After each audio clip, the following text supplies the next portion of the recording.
E aí, meus amigos, tudo bem com vocês? Esse é o Marco 10, dia 31 de outubro de 2025, famoso Dia das Bruxas, Halloween, a garotada gosta, sextou, e a gente tem muitas notícias para falar do Vasco da Gama hoje.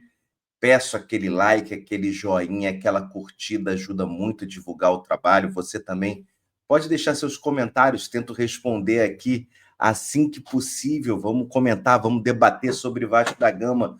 Você também pode, claro, se inscrever no canal, se inscreve no canal, faz os números do canal crescer.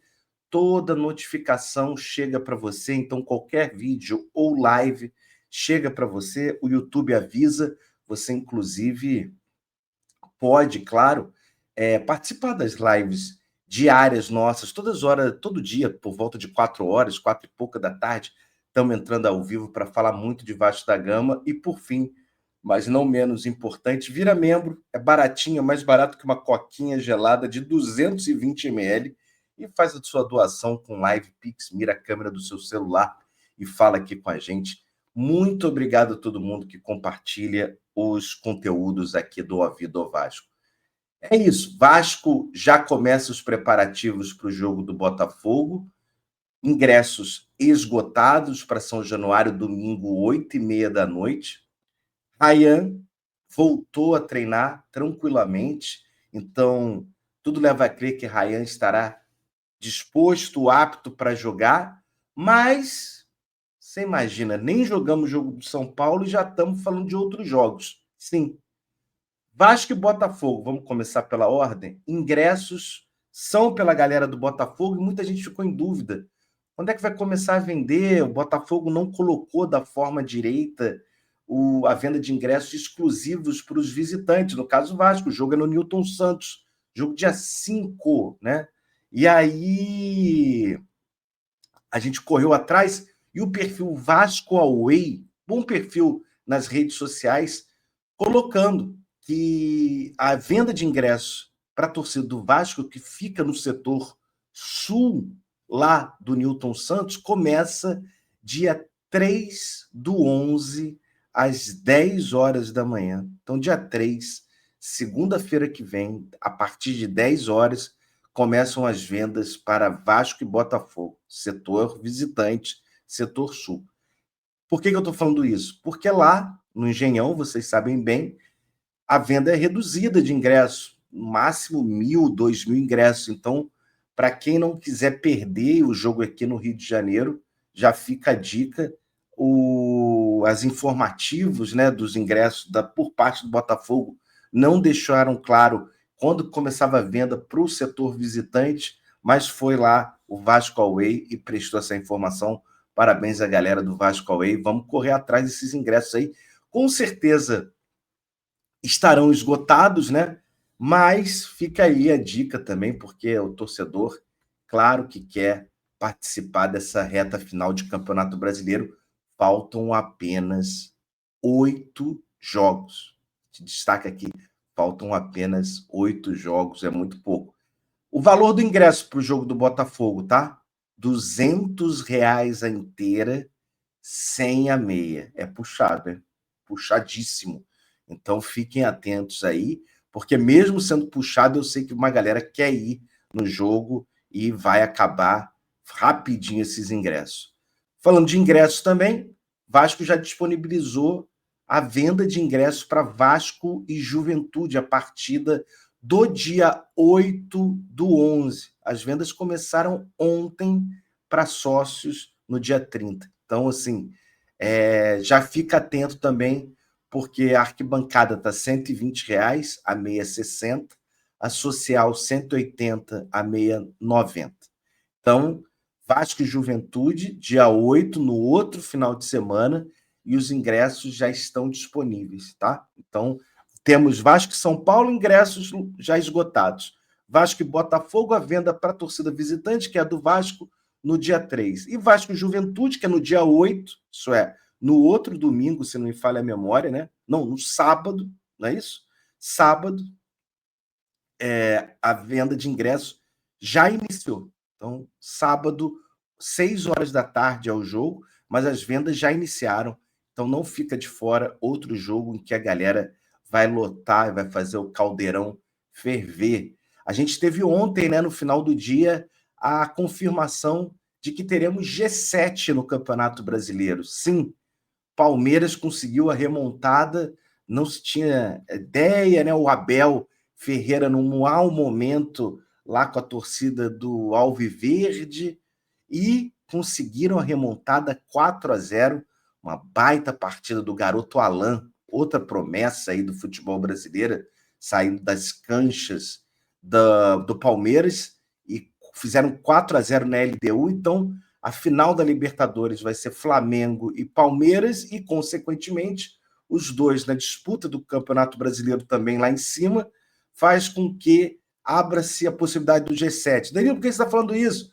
Porque o Vasco é diretamente interessado nessa vaga do G7. É óbvio que a gente fica feliz de acompanhar e ver o Vasco ganhar o título, né? Então, a Copa do Brasil é o nosso desejo, é o nosso interesse, claro, vamos deixar isso claro, né?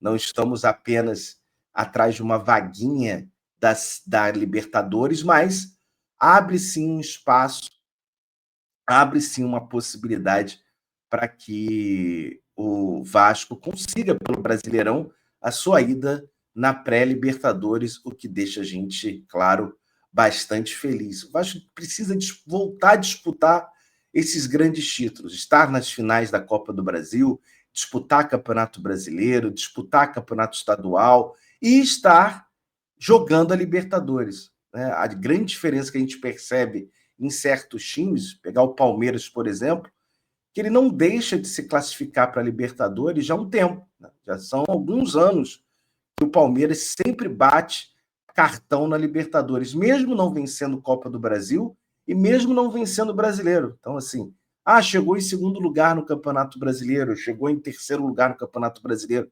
mas, claro, a gente fica contente e feliz de que o Vasco esteja na possibilidade de garantir essa vaga para voltar a disputar, para que não seja de 5 em 5 anos, né? Vamos lembrar que a última vez que o Vasco disputou a Libertadores foi em 2018, né? A classificação ali na pré-Libertadores, justamente no G7. Então, assim, 2026, tomara que o Vasco também volte para a Libertadores, é o nosso desejo. Foi anunciado o árbitro para dirigir, vamos dizer assim, a partida contra o São Paulo. É o senhor Wilton Pereira Sampaio, que a galera chama de benemérito. Ele teve presente na Batalha de Itu contra o Ituano, esteve presente no jogo com o Bragantino em 2023, aquela epopeia com gol de Serginho Macedônia. É ele que vai estar no apito no jogo de domingo agora contra o São Paulo. E ele apitou 4 jogos do Vasco nesse ano. Anota aí. Vasco e Fortaleza, 2-0 Vasco, 15/10, agora há pouco. A vitória do Mirassol em cima da gente, 3-2. A vitória do Vitória, né, o triunfo, como a galera lá da Bahia gosta de dizer, aquele jogo que o Vasco estava com mais um e tomou a virada. E o 3-1 no Sport, jogo em São Januário, no início do Campeonato Brasileiro. Então tá aí.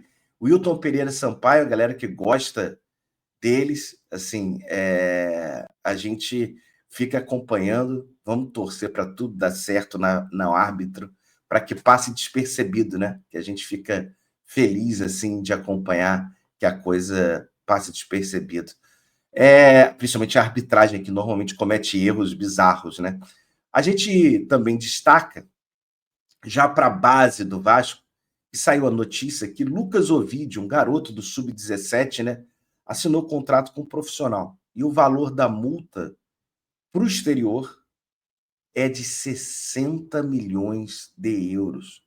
Lucas Ovidio, de 16 anos, né, atua no ataque, ponta direita, é considerado uma das grandes promessas do Vasco. Ele chegou no Vasco desde os 10 anos de idade.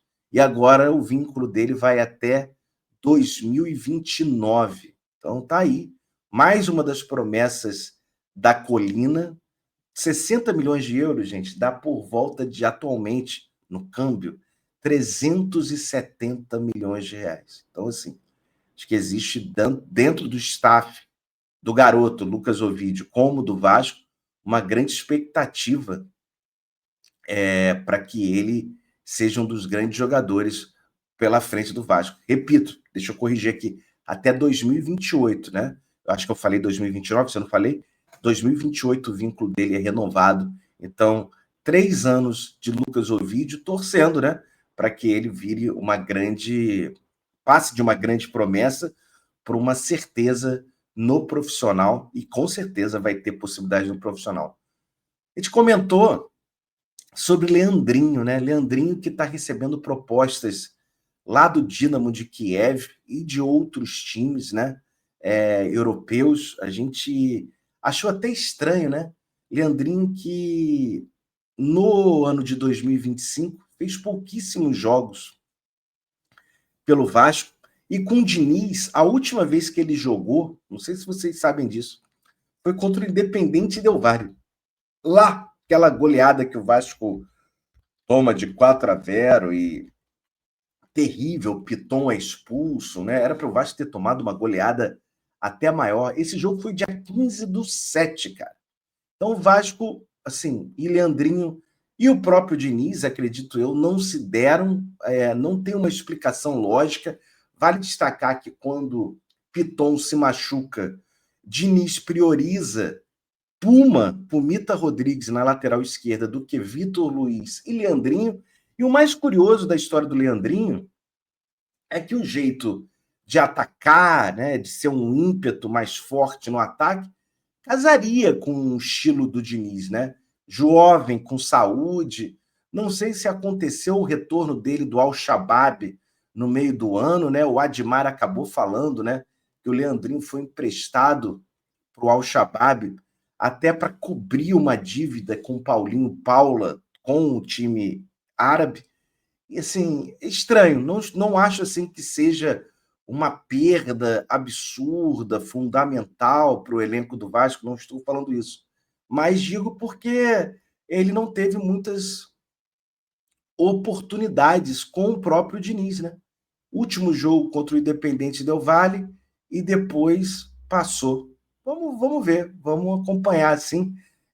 Sorte ao garoto, claro. A gente fica triste de não ter tido tantas oportunidades em 2025, mas, claro, a gente torce para o melhor, tanto para o Vasco quanto para o garoto. Fica aqui as nossas expectativas. Sobre fora do campo, o Vasco continua no processo de diligências para o potencial construtivo. A gente falou que ia ter a reunião dia 28, remarcou, etc., reunião com a prefeitura, mas o nosso amigo Joel Silva, do Colina em Foco, trouxe que as incorporadoras que assinaram a opção de compra do potencial construtivo, inclusive a SOD, SOD, terão uma reunião com uma empresa chamada Brastinto. Essa empresa está disposta a comprar 30 mil metros quadrados. Então, a SOD quer 250 mil metros e a Tegra busca 30 mil metros. Então, assim, no total, o Vasco está na expectativa de que o potencial construtivo chegue a 614 milhões de reais à venda. Mas, dependendo, a possibilidade pode chegar até 700 milhões. Isso é, quanto mais empresas disputando esse potencial construtivo, melhor para o Vasco, acredito eu, né? Que vão ter mais chances de vender o potencial construtivo e chegar a valores maiores. É isso, meus amigos. Esse é o Marco 10 do dia 31 de outubro. Boa sexta-feira para todo mundo. Hoje tem live à tarde, então cola aqui no Ovov. E fica aquele pedido de novo. Deixa aquele like, aperta o botão de hype, que ajuda a impulsionar também o vídeo, e se inscreva no canal. Tamo junto. Vitória Vascão e rumo a Libertadores, hein? Jogo contra o domingo contra o São Paulo é importantíssimo. Valeu, obrigado, abraço.